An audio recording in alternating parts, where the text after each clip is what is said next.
اب ہم بھی یہی چاہتے ہیں کہ ہمارے برادر اصغر حضرت علامہ مولانا مفتی سلمان اظہری صاحب یہ کا بیان ہو، کیونکہ وقت بھی کافی زیادہ ہو چکا ہے اور اس کے بعد بھی نیاز فاتحہ خوانی اور پھر طعام کا سلسلہ بھی رہے گا. تو اس لیے میں یہ چاہوں گا کہ اپنا سارا وقت جو ہے وہ مفتی سلمان اظہری صاحب قبلہ کو دیں گے، وہی بیان فرمائیں اور آپ حضرات بڑی سنجیدگی کے ساتھ اطمینان کے ساتھ تشریف رکھیں، بیان سنیں. اس کے بعد فاتحہ خوانی ہوگی، دعا ہوگی، صلاۃ و سلام، پھر اس کے بعد نیاز. نعرہ تکبیر، نعرہ رسالت، مسلک اعلیٰ حضرت، محافظ ناموس رسالت، نعرہ تکبیر، نعرہ رسالت. السلام علیکم ورحمۃ اللہ وبرکاتہ. الحمد للہ وکفا وسلام علی حبیبہ المصطفیٰ، اما بعد فاعوذ باللہ من الشیطان الرجیم، بسم اللہ الرحمن الرحیم. وَأَمَّا بِنِعْمَةِ رَبِّكَ فَحَدِّثْ، صدق اللہ مولانا العظیم. بارگاہ رسالت میں آپ صلی اللہ علیہ وسلم میں درود پاک کا ہدیہ پیش کریں. اللہم صلی علی سیدنا و مولانا محمد معدن الجود والکرم وآلہ واصحابہ الکرام وابنہ الکریم وبارک وسلم صلاة دائمة سرمدا ابدا. عزیزان گرامی، آج کی اس محفل میں آپ حضرات مجھے سننے کے لیے بیٹھے ہیں، جبکہ محفل میں میرے دو عظیم استاد فخر الاماثل حضرت العلام مفتی زبیر احمد صاحب قبلہ اور حضرت العلام مولانا عبدالرب صاحب قبلہ ادام اللہ اقبالہما دونوں جلوہ بار ہیں. عام طور پر ہوتا یہ ہے کہ چھوٹوں سے شروع کیا جاتا ہے مجلس میں، محفل میں، لیکن یہاں پر بڑوں نے اپنا اپنا حصہ مجھے عطا کیا ہے. وہ اسی لیے نہیں ہے کہ ہم لائق ہیں، بلکہ ہمیشہ باپ یہ سوچتا ہے کہ میری نظروں میں بیٹا چمکتا رہے. اور تعرف الاشجار باسمارہا، عربی کا ایک قول ہے کہ درخت کی حیثیت اور درخت کی حقیقت اس کے پھل سے پہچانی جاتی ہے. پھل اگر اچھا ہے تو درخت بہت اچھا ہوگا، اور بغیر پھل کے درخت کا کوئی مطلب بھی نہیں ہے. تو ہمیں تیار کرنے والے، ہمیں آپ کے سامنے کھڑا کرنے والے یہ اساتذہ کرام ہیں. یہ اور بات ہے کہ کبھی انہوں نے عوام الناس کے سامنے اعلان بھی نہیں کیا، ذکر بھی نہیں کیا، لیکن مجھے اس بات پر فخر ہے کہ الحمدللہ صرف پڑھایا نہیں بلکہ مجھے پالا بھی ہے. اللہ ان کے اقبال بلند فرمائے. فارسی کی پہلی سے لے کر کے مسلم شریف تک اور ہدایت نو میر جو چھوٹی سب سے پہلی کتابیں ہوتی وہاں سے لے کر بخاری شریف تک پڑھانے والے یہ اساتذہ ہیں. ایک بات میں کہہ کر آگے گفتگو کی طرف جاتا ہوں. ابھی ایک چیز میں نے کہیں پر پڑھا تھا، لوگوں کا نظریہ ایسا بدل گیا کہ باصلاحیت لوگوں کی قدر کم ہو گئی، لیکن جو پریزنٹ لوگوں میں مشہور ہے ان کی قدر بڑھ گئی. اگر ایسا فارمولہ ہے تو یہ غلط ہے. باصلاحیت جو لوگ ہیں وہ یقیناً ان کی حیثیت ایسی ہے جیسے بہت سارے ممالک میں گورنمنٹ چلانے والے کوئی اور ہوتے ہیں، دکھنے والے نیتا کوئی اور ہوتے ہیں. یہ حضرات وہی ہیں جن کے بارے میں شاعر نے کہا، نہ پوچھ ان خرقہ پوشوں کو، ارادت ہو تو دیکھ ان کو، ید بیضا لیے بیٹھے ہیں اپنی آستینوں میں. مجھ جیسے بہت سارے علماء بنائے، تیار کیے، لیکن ایک بات میں آپ کو بتاتا ہوں. میرے والد گرامی حضرت علامہ محمد بن حسن رحمہ اللہ مصباحی تھے، حضور حافظ ملت کے شاگرد تھے. اسی انداز سے وہ بھی کام کرتے رہے. خاموش بیٹھ کر کے ایک جگہ پر انہوں نے دین کا کام کیا. ایک مرتبہ میں نے ان سے کہا تھا کہ اتنے سارے آپ نے کام کیے, دارالعلوم کی بنیاد بھی رکھی, بہت ساری چیزیں, لیکن لوگوں کا ساتھ وہ نہیں رہا. آخری عمر تھی ان کی, اور اس وقت میں نے کہا کہ آج یہ لوگ سب فراموش کر گئے آپ کی خدمات کو, آپ کو یہ جانتے نہیں, اور مجھے تو جانتے ہیں بہت سارے. تو وہ ہنس کر کے کہے, مسکرا کر انہوں نے کہا کہ سب کچھ یہاں مل جائے تو پھر آخرت کا کیا ہے. یہ وہ لوگ ہیں جو اپنی خدمات آخرت کے لیے محفوظ رکھے ہیں. اللہ کریم ان کے صدقے ہمیں بھی آخرت کا کثیر حصہ عطا فرمائے.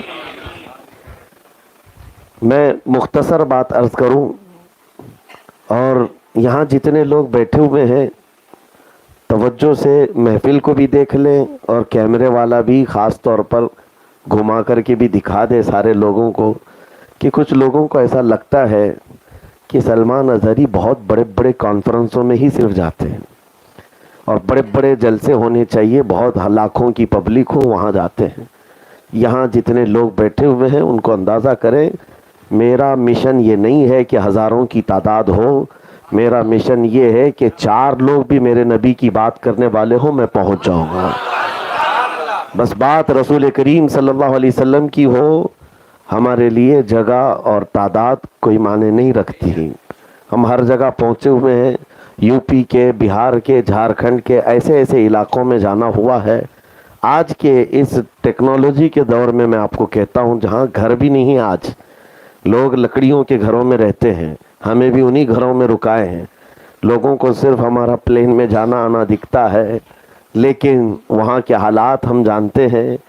یہ تمام چیزیں صرف اس لیے عرض کر رہا ہوں کہ اپنے ذہن و دماغ سے یہ بات نکالیں, دین کی خدمت کے لیے ہم ہر گھڑی تیار ہیں. اللہ کریم اس جذبے کو سدا سلامت رکھے. آپ کو معلوم ہوگا بچپن سے ہم ایک نعرہ لگاتے رہتے ہیں. ہمارے جو نعروں میں ہے ایک نعرہ چلتا ہے, سنیوں کی بات کر رہا ہوں, نعرے تکبیر, نعرے رسالت, یہ سب ہونے کے بعد بچپن سے ہم سنتے تھے غوث کا دامن, خواجہ کا دامن. یہ بزرگوں کی طرف سے چلا ہوا ایک نعرہ تھا. یہ آسان چیز نہیں ہے, اور اس پر کچھ لوگ ٹپنی کرتے ہیں, مذاق بھی کرتے ہیں, تم کون سا دامن پکڑے ہو جو نہیں چھوڑنے کی بات کرتے ہو. میرے عزیزو, یہ بہت ہی بامعنی جملہ ہے. یہ نعرہ اس قدر معنی خیز ہے جس کی ترجمانی وقت کا امام عشق و محبت مجدد دین و ملت بھی کر رہا ہے. اعلیٰ حضرت جیسے عظیم المرتبت نے بھی کہا ہے, لیکن الفاظ الگ ہیں. ہم تو کہتے ہیں غوث کا دامن نہیں چھوڑیں گے, لیکن جو وقت کا عبقری امام ہے وہ کہتا ہے تجھ سے در در سے سگ, اور سگ سے ہے مجھ کو نسبت, میری گردن میں بھی ہے دور کا ڈورا تیرا. یہی تو بات ہے جو اعلیٰ حضرت کہہ رہے ہیں. اس نشانی کے جو سگ ہیں نہیں مارے جاتے, حشر تک میرے گلے میں رہے پٹا تیرا. یہ نسبت کی بات اگر عام ہوتی تو وقت کا مجدد اس بات کو نہیں کر رہا ہوتا. انہیں اندازہ ہے کہ یہ عظیم نسبت جس کے ساتھ ہے وہ ممتاز کر جاتی ہے. واقعات آپ کے ذہنوں میں سب ہیں, سنی ساری چیزیں سنتے ہیں. میں میرے استاذ گرامی اور میرے مرشد گرامی حضور تاج الشریعہ رحمۃ اللہ تعالیٰ علیہ سے ایک بات سنا. غوث پاک کا واقعہ اکثر لوگ سناتے ہیں کہ ایک چور آیا چوری کرنے کے لیے, اور چوری کرنے کے لیے جب اندر آیا تو اس کو ملا کیا, آپ کا جبہ ملا. جبہ ملا, جبہ چوری کر کے جانا چاہتا تھا, لیکن اسی اسنا میں حضرت خضر علیہ السلام کی آمد ہوئی, اور سرکار غوث پاک رضی اللہ تعالیٰ عنہ آرام کر رہے تھے. اٹھ گئے, چور اندر دروازے کے پیچھے تھا, لیکن چوری کے لیے اٹھایا کیا تھا, قیمتی جبہ اٹھایا تھا. غوث پاک رضی اللہ تعالیٰ عنہ سے حضرت خضر نے پوچھا کہ بصرہ کے قطب کا انتقال ہو گیا, وہاں پر کس کو منتخب کیا جائے؟ آپ نے فرمایا دیوار کے پیچھے جو کھڑا ہے اس کو لے جائے. واقعہ آپ کو پتہ ہے, حضرت فرمایا کرتے تھے کہ یہ مت سمجھ لینا کہ یہ اچانک ہونے والی بات تھی. اچانک ہونے والی بات نہیں تھی. اس چور کو قطب کے درجے پر پہنچایا گیا اس لیے کہ ہاتھ میں جبہ تھا غوث پاک کا. ہاتھ میں کیا تھا؟ یہی تو ہم بچپن سے نعرہ لگاتے، غوث کا دامن. ہاں، یہ دامن جب ہے تو پھر چور بھی قطب بن سکتا ہے، چور بھی قطب بن سکتا ہے، صرف دامن ساتھ میں ہو، نسبت ساتھ میں ہو. عزیزان گرامی اوقات، سرکار غریب نواز رضی اللہ تعالیٰ عنہ جب اجمیر معلیٰ آئے، بڑے معاملات آپ کے ساتھ ہوئے، بہت سارے معاملات. ایک مرتبہ کہیں سے آپ کا گزر ہو رہا تھا، پجاری آگ کے بیٹھے ہوئے آگ جلا رہے تھے. آپ وہاں کھڑے ہو گئے اور ان سے کہا کہ کب سے جلا رہے ہو؟ کہا برسوں سے ہماری یہ عبادت گاہ ہے، ہم اس کی عبادت کرتے ہیں. سرکار غریب نواز رضی اللہ تعالیٰ عنہ نے اس پجاری سے کیا کہا؟ اگر تمہارا یہ خدا ہے، جیسے آج بھی اگنی پوجا ہوتی ہے، غریب نواز نے فرمایا کہ اگر یہ تمہارا خدا ہے تو ہاتھ ڈالو اس میں، آگ میں ہاتھ ڈالو. پجاری نے کہا نہیں، آگ کی فطرت ہے جلانا، وہ تو جلائے گی. ہم اس کو بھگوان مانتے ہیں، عبادت کرتے ہیں، یہ ہمارا عقیدہ ہے، لیکن یہ جلانا ہے تو جلائے گی. سرکار غریب نواز فرماتے بچپن سے تو پوجا کر رہا ہے، عبادت کر رہا ہے، تجھ کو نہیں چھوڑتی، تجھ کو بھی جلاتی ہے. تو پجاری کہا بابا بڑی یہ اس طرح کے فلسفے کی باتیں مت کرو، ہمیں گمراہ نہ کرو، آگ کا اثر ہے جلانا، جلاتی ہے. لیکن سرکار غریب نواز نے کہا نہیں، آگ کا اثر ہے جلانا، لیکن اس وقت تک نہیں جلاتی جب تک میرا خدا نہ کہے. اثر دینے والا میرا خدا ہے.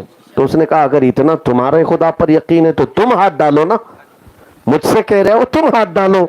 سرکار غریب نواز نے جب یہ چیلنج سنا تو اس وقت آپ تیار ہو گئے. آگ کا بڑا تنور تھا. پجاری جو بیٹھا پنڈت، اس کے گود میں ایک چھوٹا سا بچہ تھا، اور بچے کو حضرت غریب نواز اٹھاتے ہیں. کافر کا بچہ، کافر یعنی ماحول اسی طرح کا رہا ہوگا. اٹھایا اور غریب نواز آگ میں چلے گئے. بچے کو کیوں اٹھا لیا؟ اس کا تو بچہ تھا. لے کر کے آگ میں چلے گئے اور اس پجاری نے واویلا مچایا. ارے یہ درویش، یہ فقیر آیا، آگ میں خود بھی چلا گیا، میرے بچے کو بھی لے گیا ہے. کافی دیر ہو گئی، لوگ جمع ہونے شروع ہوئے، جگہ جگہ سے لوگ آئے اور بہت سارے پجاری پنڈت سب آئے. کافی دیر کے بعد سرکار غریب نواز اپنا دامن جھاڑتے ہوئے آگ سے صحیح سلامت باہر آ رہے. ایک بات یاد رکھیں، اللہ کا ہر ولی کسی نہ کسی نبی کا پرتو ہے. سرکار غریب نواز حضرت ابراہیم خلیل اللہ کے پرتو ہیں.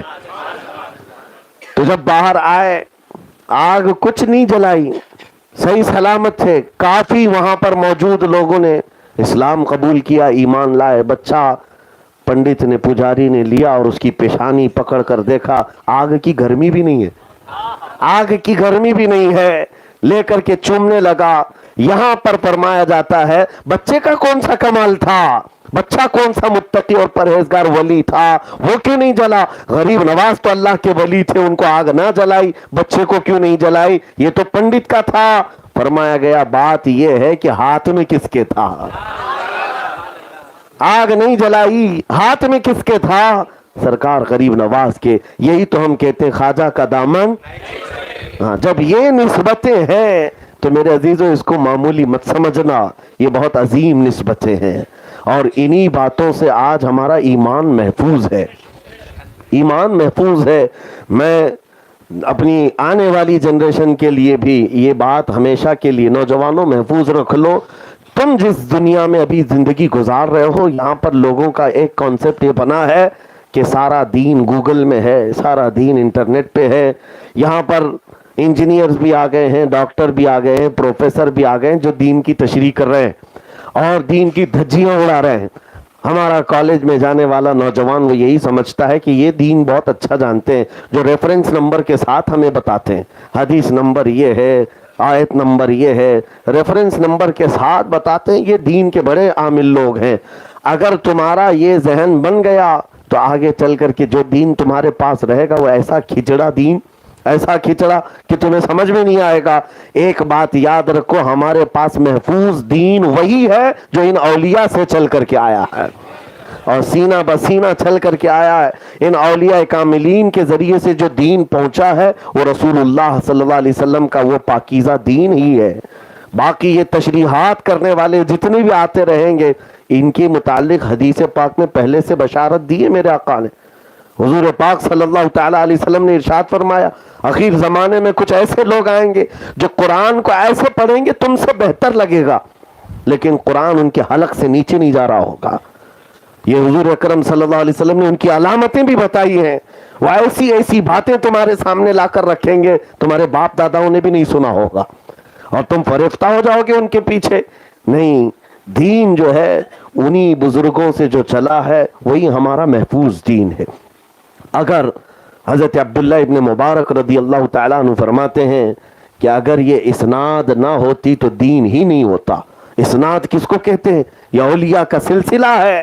نبی پاک صلی اللہ علیہ وسلم کی ایک حدیث بیان کرنے کے لیے امام بخاری کبھی کبھار 12 کبھی 13 لوگوں کا وسیلہ لیتے ہیں کہ مجھ کو انہوں نے بیان کیا، ان کو انہوں نے بیان کیا، ان کو انہوں نے بیان کیا۔ یہ جو اسناد ہے، یہ جو اولیاء کاملین ہیں، یہ ہمارے دین کے وہ ستون ہیں کہ ان کو ہٹاؤ تو دین کھوکھلا ہو جائے، دین ہی نہ رہے۔ اس لیے آپ کو اگر یہ پٹی پڑھائی جائے کہ یہ قبر پجوے لوگ ہیں، اولیاء اکرام کے آستانوں پر سب کچھ لٹا دیتے ہیں، میرے عزیزو ایک بات تو ہے، مجھے اصلاحاً یہ عرض کرنا ہوگا کہ افراط و تفریط کے بیچ میں ہمیں زندگی گزارنا ہے۔ کچھ سنی ہیں جن کو میں جانتا ہوں کہ یقیناً انہوں نے یہ خرافات مچائی ہے کہ سب کچھ انہوں نے یہ سمجھ لیا ہے کہ مزارات اولیاء ہے۔ اولیاء کرام اصل ہیں، نہ کہ یہ دیوار در و دیوار جن کو بنانے میں، جن کے لیے اپنی زندگیاں آج ختم کر دی جاتی ہیں۔ ایک کسی ولی کے آستانے کو بنانے کے لیے 2 کروڑ کا دروازہ اصل دروازہ نہیں ہے، اصل اس ولی کامل کی زندگی ہے۔ حضرت سید نجیب میاں رحمۃ ادام اللہ اقبالہ ماررہ مطہرہ میں ابھی کل کی پرسوں کی رات آپ نے پیغام دیا کہ افسوس یہ ہے، المیہ یہ ہے کہ ہمارے بزرگوں کو، جو لوگوں کو چاہیے تھا کہ ہمارے بزرگوں کو حاصل کرتے، ان کو منوں پھولوں کے نیچے دبا کے رکھا ہے۔ ہاں، یہ اولیاء کرام صرف چادر گاگر اور پھولوں پر دبا کر رکھنے کے لیے نہیں، ان کے دامن کو پکڑنے کا مطلب یہی ہے کہ ان کی تعلیمات کو عام کر دینا، ان کے مشن کو عام کر دینا۔ عزیزان گرامی وقار، آج نوجوانوں کو میں یہ بات کہتا ہوں، نسبت ضروری ہے لیکن ساتھ میں یہ افراط بھی نہ ہو کہ تم اصل دین کو یعنی حضور پاک صلی اللہ علیہ وسلم کو اور شریعت طاہرہ کو چھوڑ کر کے صرف یہ سمجھ کر کے چلو کہ صرف کسی مزار کے پاس میں ایک دھاگا باندھ دوں گا یا دروازہ لگا دوں گا، کھڑکی لگا دوں گا، بس کافی ہے۔ یہ نہیں ہے دین۔ دین اصل میں نبی پاک صلی اللہ تعالیٰ علیہ وسلم کی وہ شریعت طاہرہ اور جس کو لے کر کے اولیاء کاملین تشریف لائے۔ اگر ان تمام چیزوں سے آپ ہٹ گئے تو پھر کبھی تفریط کس کو کہتے ہیں؟ نہیں مانتا ہی نہیں، میں کسی ولی کو مانتا ہی نہیں، ایسا تنگ نظر ہو گیا ہے کہ وہ اولیاء کرام سے بھی دور ہو گیا۔ افراط کہتے ہیں بہت ہی زیادہ غلو کرنے لگ گیا ہے۔ دونوں کے درمیان کا راستہ صحیح راستہ ہے، بیچ کا راستہ۔ یقیناً یہ اولیاء کاملین ہمارے لیے ذریعہ ہیں، نسبت ہے، اصل تو رسول اللہ کی ذات ہے، اصل رسول اللہ کی ذات ہے۔ آج دیکھتے نہیں، مجھے ایک صاحب جو دوسرے مکتب فکر سے تعلق رکھتے ہیں ٹونٹ مار کر کے کہا تھا کہ مفتی صاحب آپ بیان بہت سارے کرتے ہیں، اپنی قوم کو آپ دیکھیں، کبھی محفلوں میں آپ جا کر کے دیکھیں، آپ کی محفلوں میں ایسا ہوتا ہے کہ پیر صاحب کی بات کی جائے تو اچھل کود ہوتی ہے اور جب رسول اللہ کی بات کی جائے تو سکتہ طاری ہوتا ہے۔ کیوں ایسا ہے؟ کیوں ایسا ہے میرے عزیزوں؟ ہو سکتا ہے کسی محفل کو انہوں نے دیکھا ہو، میں نے ان سے کہا یہ ہو سکتا ہے کسی جاہل محفل کو دیکھ کر کے آپ نے کہا ہو، لیکن آج بھی الحمدللہ ہمارا عقیدہ یہ ہے، ہم جن اولیاء کی بات پر فخر کرتے ہیں وہ اس لیے کرتے ہیں کہ ہم کو رسول اللہ کا دروازہ بھی دکھایا انہی اولیاء نے،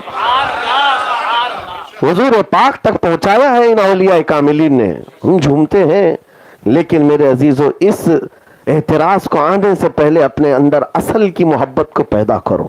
اصل کی محبت وہ رسول اللہ کی محبت ہے، نبی کریم صلی اللہ تعالیٰ علیہ وسلم اصل ایمان ہے، اصل دین ہے، اور اولیاء کاملین یہ نسبت وہاں تک پہنچنے کے لیے۔ آپ کو پتہ ہے سلسلہ عربی میں کس کو کہتے ہیں؟ سلسلہ جو ہے عربی میں چین کو کہتے ہیں. آپ ڈکشنری بھی اٹھا کر کے دیکھ لیں گے تو اس کا میننگ لکھا ہوگا چین. چین کس کو کہتے ہیں؟ چین کوئی ایسی ایک لمبی رسی نہیں ہوتی. چین میں جو ہے کڑیاں ہوتی ہیں, ایک کڑی دوسرے کڑی سے, پھر دوسری کڑی تیسری کڑی سے ایک دوسرے سے جوڑی جاتی ہے, اور یہ کڑیاں جب لمبی ہو جاتی ہیں تو چین بنتی ہے, اور اسی چین کو سلسلہ کہا جاتا ہے. ایک بھی کڑی کھل گئی تو وہ چین نہیں ہے, ٹوٹی ہوئی ہے. اور اس لیے ہم اپنے بزرگوں کے ہاتھ میں ہاتھ دے کر اس چین میں اپنے آپ کو شامل کرتے ہیں. یہ کڑیوں سے ہم ملا لیتے ہیں. کیوں؟ اپنے پیر کے ہاتھ میں ہاتھ دیتے ہو تو یہ سمجھ کر کے کہ یہ ہاتھ صرف مجھ سے نہیں ملا ہے, ان کے پیر سے, ان کے پیر سے, اور یہ ہاتھ جاتے ہیں سیدھے رسول اللہ کے ہاتھ میں. اسی لیے اعلیٰ حضرت نے فرمایا جس کا سلسلہ منقطع ہے اس سے بیعت کرنا جائز بھی نہیں, جائز بھی نہیں. یہ سلسلہ ہے, اور سلسلہ اصل جو ہے یہ کڑیاں یہ نہیں ہوتی, آخر میں جہاں جا کر منزل ہے وہ اصل ہے, وہ اصل ہے. اس لیے میرے عزیزوں ان نسبتوں کے ساتھ سرکار غوث پاک کی نسبت, سرکار غریب نواز کی نسبت, اس پر فخر کرنا بنتا ہے سنیوں کو, لیکن ساتھ میں ہمیں یہ بھی محسوس کرنا ہوگا اصل ہمارا وہ رسول اللہ کی شریعت طاہرہ ہے. ایک بات میں آپ کو بتاتا ہوں, حضرت شیخ عبدالحق محدث دہلوی رحمۃ اللہ علیہ ہندوستان جب تشریف لائے تھے, بڑا امتحان تھا آپ کا. علم حدیث پھیلانے میں سب سے بڑا کردار سیدنا عبدالحق محدث دہلوی کا ہے. وہ کہتے ہیں ایک مرتبہ وہ کسی بیابان سے گزر رہے تھے, انہوں نے دیکھا کہ ایک پیر صاحب بیٹھے ہوئے ہیں اور مریدین بہت سارے ہیں, اور اس پیر صاحب کا اثر ایسا تھا کہ مریدین پر وجد طاری تھا. اور شیخ عبدالحق محدث دہلوی کوئی ایسے ویسے عام عالم نہیں کہ وہ صرف اور صرف ظواہر کو دیکھتے ہوں, بلکہ وہ اہل باطن میں سے تھے, اولیاء کی بڑی قدر کرنے والے تھے. ان کا حال یہ تھا اس وقت تک رات کو سوتے نہیں تھے جب تک رسول اللہ کی زیارت نہیں کرتے تھے. روزانہ کا معمول تھا آپ کا, جب دن بھر حدیث پڑھاتے تھے اور رات کو جب آتے کشف کرتے, آنکھیں بند کرتے اور حضور کا دیدار کرتے تھے یا روزے کی زیارت کرتے تھے. ایک دن گزر رہے تھے, پیر صاحب ان کی جھوپڑی تھی, لوگوں کا ایک بڑا جم غفیر تھا. آپ گزرتے ہوئے وہاں لوگوں سے پوچھتے کون ہیں, کہا کہ فلاں فلاں بزرگ ہیں, ان کا اثر ایسا ہے, لوگ ان کے ارد گرد ہمیشہ رہتے ہیں, وجہ طاری رہتا. کہا میں بھی ملاقات کر لوں, شرف یاب ہو جاؤں. گئے اندر اجازت لے کر, جو بزرگ تھے اندر, انہوں نے حضرت شیخ عبدالحق محدث دہلوی کو بٹھایا. بہت توجہ سے سننا, تمہاری زندگیوں میں یہ چیز آئے گی تو یہ ہمیشہ معیار اور کسوٹی میں دے کر جا رہا ہوں. وہ شیخ محدث دہلوی بہت بڑے عالم دین ہیں. اندر گئے, بزرگ جو تھے مرشد بیٹھے لوگوں کے ساتھ بات کرتے رہے. اس کے بعد ان کے قریب میں ایک بڑا مٹکا رکھا ہوا تھا اور ان کے ہاتھ میں پیالہ تھا جس میں شراب, وہ شراب پی رہے تھے, اور مٹکے سے شراب نکالی اور شیخ عبدالحق محدث دہلوی کو کہا پیجیے آپ بھی. کہا کہ شراب کیسے میں پی سکتا ہوں, میرے نبی پاک صلی اللہ علیہ وسلم کی شریعت طاہرہ میں اس کا قطرہ چکھنا بھی حرام ہے, میں کیسے پیوں گا.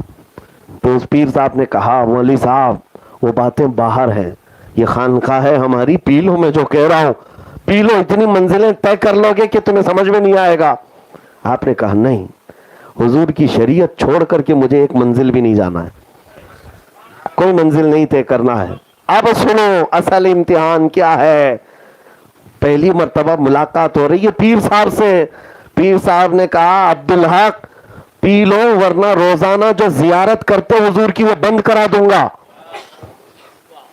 یہ کسی کو نہیں معلوم تھا, یہ ان کا راز تھا. شیخ عبدالحق محدث دہلوی کا راز تھا جو حضور کی زیارت کرتے تھے. اب مجھے بتاؤ اے نوجوانوں, تمہارے ساتھ ایسا آ جائے, تمہارے دل کی بات کوئی کہہ جائے اور تم اسی وقت تو لٹو ہو جاؤ گے, بابا بڑا پہنچا ہوا ہے, اب اس کے آگے پیچھے تو سب کچھ بیچ ڈالو گے.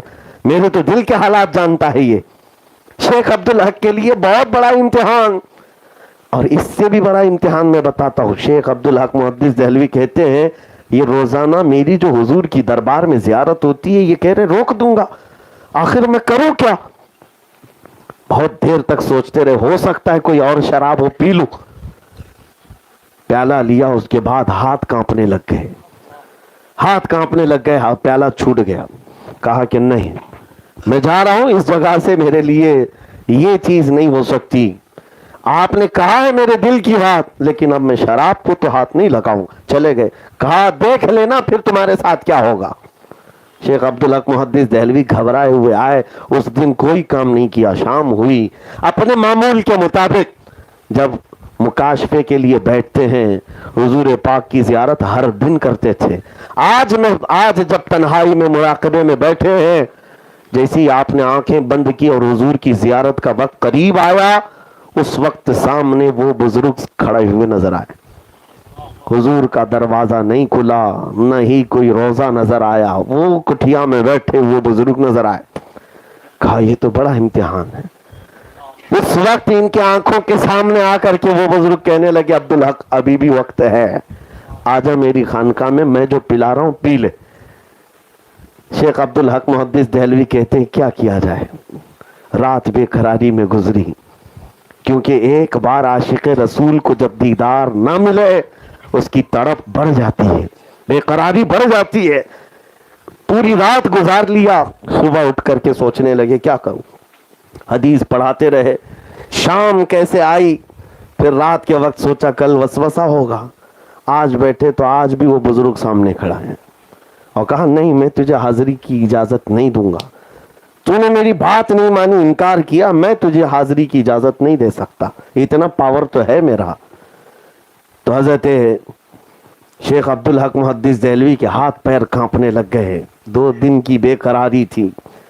آپ رات بھر نہیں سوئے. تیسرا دن آیا اور آج کی شام طے کر کے بیٹھ لیے کہ آج آر پار ہو جائے، یا تو یہ میرا امتحان ہے یا تو پھر میری موت ہے. میں نبی پاک صلی اللہ علیہ وسلم کے دیدار کے بغیر نہیں زندہ رہوں گا. طے کر لیا. شام کا وقت آیا.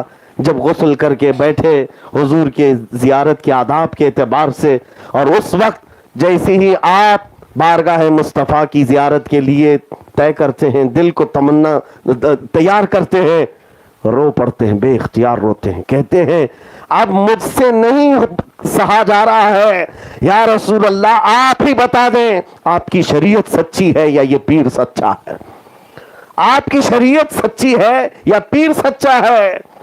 اسی اسنا میں قبر رسول سے آواز آئی، اخرج یا کلب، اے کتے ہمارے دربار سے نکل جا. اتنی آواز آئی کہ وہ جو پیر صاحب تھے اچانک غائب ہو گئے اور سب حجابات ہٹ گئے. سامنے رسول اللہ کی زیارت ہوئی. اب شیخ عبدالحق محدث دہلوی کو اپنی مراد مل گئی، اور اس کے بعد جی بھر کے تمنا کے ساتھ، دل کے ساتھ بارگاہ مصطفیٰ میں حاضری دی. صبح اٹھے، کہا کہ میں تو جیت گیا، میں تو جیت گیا، میری مراد مل گئی ہے. اب جاتا ہوں اس بزرگ کے پاس، اب جا کر کے بولتا ہوں اب بتاؤ بغیر تمہارا پیالہ پیے تو میں اپنا پیالہ پی چکا، میں شراب محبت پی چکا دیدار مصطفیٰ کا. اب وہاں بیابان میں آئے، اس جنگل میں لوگوں میں ایک ہلہ مچا ہوا ہے، گلگلہ ہے، لوگ اپنے اپنے بوریے بسترے باندھ رہے ہیں، سب ادھر ادھر ہو رہے ہیں. شیخ عبدالحق محدث دہلوی کہتے رکو رکو، مجھے تمہارے پیر صاحب سے ملنا ہے. جلدی سے آئے اس جھونپڑی کے پاس. جو دربان کھڑے تھے وہ بھی ادھر ادھر تتر بتر ہے. پوچھا ہوا کیا، کہاں ہے پیر صاحب؟ کہا مت پوچھو، کل کی رات ایک بڑا حادثہ ہوا، اچانک ایک دھماکہ ہوا اور ہمارے پیر صاحب کتا بن گئے اور کتا بن کر نکلے، کتا بن کر کے وہ یہاں سے نکل گئے. تب شیخ عبدالحق محدث دہلوی نے کہا تمہارے پیر کو کسی اور نے کتا نہیں بنایا، اصل پیر نے کتا بنایا. اصل کے ساتھ اگر نسبت ہو تو نقل کبھی تمہارے اوپر غالب نہیں آئے گا. یہ اصل نبی پاک صلی اللہ علیہ وسلم کی شریعت طاہرہ.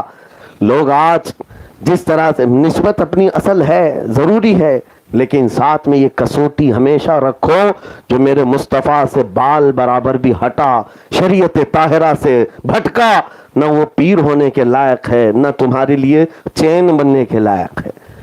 وہی ہمارے لیے لائق ہے جس کا سینہ نبی پاک صلی اللہ علیہ وسلم کی محبت سے بھرپور ہے، معمور ہے. عزیزان گرامی وقار، یہ میں نے آپ کو اس لیے معیار بتایا ہے کہ اب حالات ایسے آ رہے ہیں، جوگیوں کے پیچھے اور انگوٹھی والے بابا چوٹی والا بابا, بیڑی والا بابا, پتہ نہیں کون کون سے بابا. ہاں, لوگوں کو یہ ہمارے ہندوستان کا مزاج ہے. جہالت بہت زیادہ ہے جس کی وجہ سے یہ سمجھتے ہیں باباؤں کا دین ہے. اور بابا بھی تو ایسے نفسیات کے بڑے ماہر ہوتے ہیں, سائیکالوجی پڑھے ہوئے ہوتے ہیں. ان کو سب کو پتہ ہے.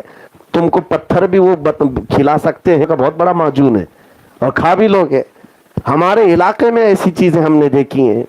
ایک بابا آیا اور کہتا 8 خدا ہے, 8 رسول ہے, 8 محمد ہے, نعوذ باللہ من ذالک. اور سننے والا بیوقوف ہے, وہ آ کر کے پوچھ رہا کیا ایسا بھی ہے؟ کہا تماچا لگاتا اور کہتا کہ میری گٹھی میں پلایا گیا ہے اللہ ایک ہے. پھر یہ کہاں سے لے کر کے آئی چیز؟ اور وہ سارے ڈکوسلے جو مصطفیٰ کریم کی شریعت کو چھوڑ کر کے تمہیں اگر بلائیں. ایک بات دیکھیں, سنیوں کی مجلسوں کا یہ حال, جیسے جنہوں نے تانا مارا تھا کہ حضور کا نام لیتے سکتہ تاری ہے, کسی اور کے نام پر ہلہ ہے, یہی معاملات. قوالی بج رہی ہے, وجد آ رہا ہے. یہ وجد ہے کہ ڈانس ہے کہ رقص ہے مجھے معلوم نہیں, لیکن قوالی پر بڑا حال آ رہا ہے. انہیں قوالی سننے والوں سے میں کہتا ہوں 15 منٹ قرآن کی تلاوت بھی سن کے دکھاؤ. وہ اللہ کا کلام ہے نا, اس میں تو کوئی شک نہیں ہے کسی کا لکھا ہوا ہے, اور رسول پر اترا ہوا کلام ہے. سن کر کے دکھاؤ, اور تو تمہیں نیند آنے لگ جائے. تو قرآن کے ساتھ تمہارا اگر جذبہ صحیح نہیں ہے تو پھر یہ قوالیاں تمہیں وجد نہیں لا رہی ہیں, یہ وجد نہیں لا رہی ہیں, یہ تو تھرک رہے ہو.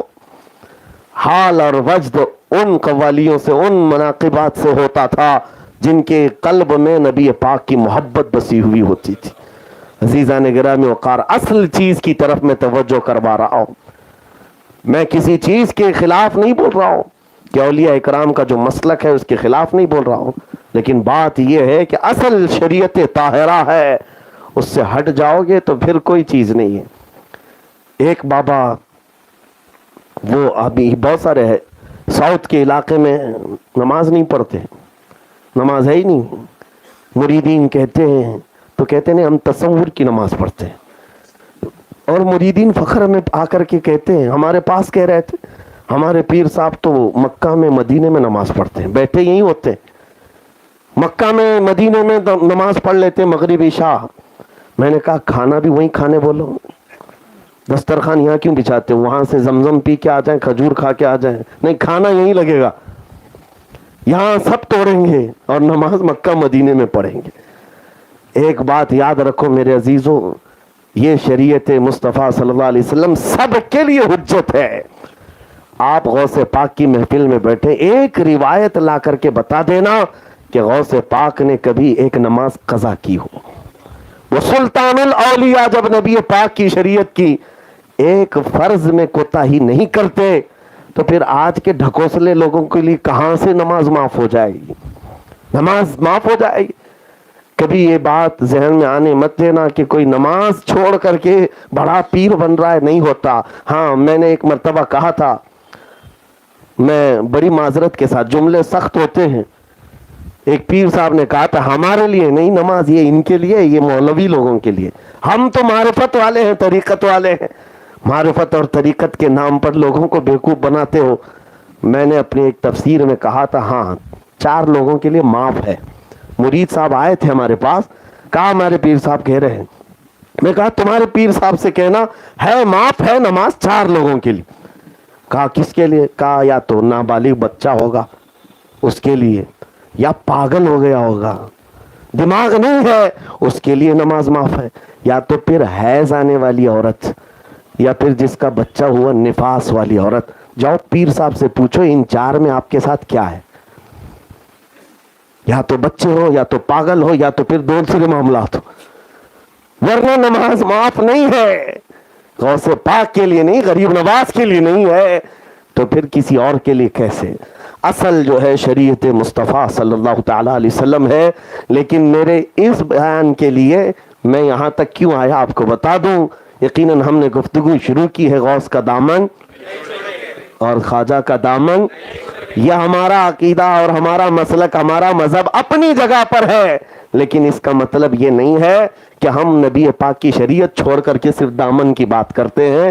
غوث کا دامن وہی ہے جو رسول اللہ کی شریعت ہے, خواجہ کا دامن وہی ہے جو رسول اللہ کی شریعت ہے. اور آخر میں چل کر کے یہ بھی بتا دوں, مسلک اعلیٰ حضرت بھی وہی ہے جو غوث کا دامن ہے اور خواجہ کا دامن ہے. جس نے اعلیٰ حضرت کا مسلک پکڑ لیا ہے, دونوں دامن اس کے ہاتھ میں ہے, دونوں دامن اس کے ساتھ ہے. عزیزان گرامی وقار, رسول کریم صلی اللہ تعالیٰ علیہ وسلم کے ان نائبوں کی قدر یقیناً ہمارے لیے ضروری ہے, لیکن ساتھ میں یہ کہوں گا اصل اپنے ذہن و دماغ میں یہ بنا کر کے چلیں, مصطفیٰ کریم صلی اللہ علیہ وسلم کی شریعت سے بڑھ کر کوئی حجت نہیں ہے, حضور کی شریعت سے بڑھ کر کوئی حجت نہیں. ہر ولی آیا ہوا وہ اپنے لوگوں کو حضور کی شریعت ہی سکھاتا رہا.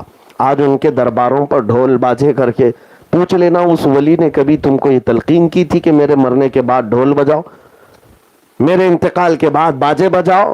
اس ولی کے مشن پر ہی نہیں چلتے تو پھر کیسے ان کے ساتھ نسبت ہے, کیسے ان کا دامن ہے تمہارے ساتھ؟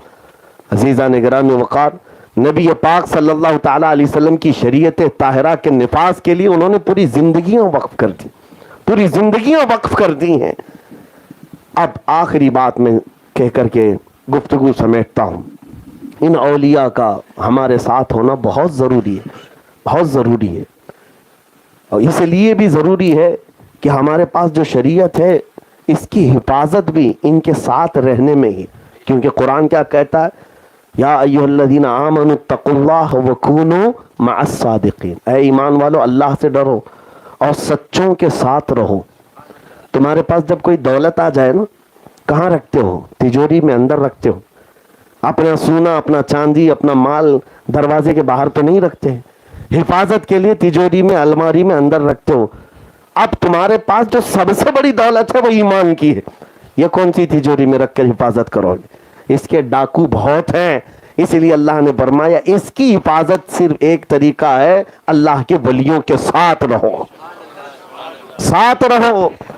حضرت شیخ احمد یار خان نعیمی رحمۃ اللہ تعالیٰ علیہ نے بہت پیاری بات فرمائی تفسیر نعیمی میں, کہتے اعوذ باللہ من الشیطان الرجیم کی تفسیر کرتے ہوئے کہتے ہیں کہ کبھی ایسا ہوتا ہے کہ آپ کسی گھر پر گئے, آپ کا دوست ہے, اس نے دعوت دی, بڑا بنگلہ ہے لیکن بنگلے کا دروازہ بند ہے اور باہر کتا بھی ہے. جیسے جاؤ گے کاٹ کھانے دوڑے گا, کچھ بھی کرے گا. کیا کریں گے آپ؟ لکڑی لے کے جائیں, پتھر لے کر کے جائیں, کیسے اس سے کریں؟ تو کہتے ہیں سیدھا طریقہ تو یہ ہے کہ گھر والے کو خود ہی بولو کہ آ بھائی تو اپنے کتے کو پکڑ, میں اندر تو آؤں. اگر گھر کا مالک اندر سے آ گیا اور کہا, کتے کے سامنے کھڑا بھی ہو گیا, نہیں بھونکے گا کتا, کتا بھونکتا نہیں اپنے مالک کے دوستوں پر. دروازہ کھلے گا اور چلا جائے گا. شیخ حضرت احمد یار خان نعیمی رحمۃ اللہ علیہ فرماتے ہیں یہی طریقہ ہے. یہ شیاطین اللہ تعالیٰ کی طرف سے چھوڑے ہوئے وہ کتے ہیں, اگر ان پر کوئی کنٹرول کر سکتا ہے تو وہ اللہ کے دوست ہی کر سکتے ہیں, وہ گھر والے لوگ ہیں, اہل اللہ ہیں. اس لیے ہم ان کی بارگاہ میں استغاثہ کرتے ہیں کہ ہمارے راستہ چلنے میں یہ بڑی رکاوٹ پیدا کرتا ہے شیطان, یہ لعین. ہم آپ کے دربار تک آنا چاہتے ہیں تو آپ ہی مدد کریں, اگر وہ مدد کریں یقیناً راستے بھی کھل جاتے ہیں, راستے بھی کھل جاتے ہیں. یہ نسبت کی بات کر رہا تھا, میں آخری بات کر رہا ہوں. حضرت معروف کرخی رحمۃ اللہ علیہ بہت پائے کے بزرگ ہیں, سلسلہ قادریہ میں حضرت جنید بغدادی سری سختی کے مرشد ہیں, حضرت معروف کرخی, جن کے دربار میں غوث پاک نے چلا کیا. حضرت معروف کرخی ایک مرتبہ راستے سے گزر رہے تھے, ایک شراب پی کر کے آدمی دھت راستے پر پڑا ہوا تھا. آپ گزرتے ہوئے وہاں رک گئے اور لوگوں سے کہا پانی لاؤ. پانی لائے تو جب لوگ پانی لائے تو اپنے ہاتھ میں انہوں نے پانی لیا اور وہ جو شرابی تھا اس کا منہ دھلا دیا, منہ دھلا کر کے چلے گئے. لوگ دیکھتے رہے, چہرہ دھلایا اور اس کے بعد چلے گئے. وہ شرابی اٹھا اور وہ عجیب کیفیت میں ہے, شراب کے نشے میں جو سڑک پر پڑا ہوا تھا, عجیب کیفیت میں ہے. اٹھ بیٹھا اور کہنے لگا کہ مجھے کچھ ہو رہا ہے,